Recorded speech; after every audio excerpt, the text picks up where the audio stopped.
ఓం గం గణపతే నమః. అందరికీ వినాయక చవితి శుభాకాంక్షలు.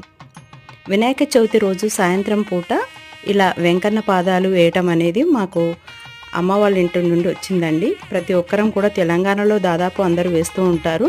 మరి అన్ని ప్రాంతాలలో ఏమో తెలియదు, కానీ ప్రతి వాకిళ్లలో గుమ్మాలకు మొదలు మనకు తలుపులకు, దర్వాజల దగ్గర, అలాగే రోకళ్లకు, రోళ్లకు, ఇసురౌతులకి, బీరువాల పైన ప్రతి ఒక్క ప్లేస్ను వదలకుండా అలా వెంకన్న పాదాలు వేస్తూ ఉంటారు. మరి వినాయక చవితికి వెంకన్న పాదాలు అని ఎందుకంటారో నాకు తెలియదండి. మీలో ఎవరైనా తెలిసినట్లయితే కమెంట్ సెక్షన్లో కమెంట్ చేయండి ఫ్రెండ్స్.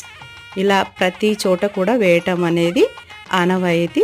పాతకాలం వాళ్ళు నాగళ్లకు కూడా వేసేవారు. ఇలా అంటే వినాయకుడిని లోపలికి ఆహ్వానించినట్లు అని చెప్తూ ఉంటారు.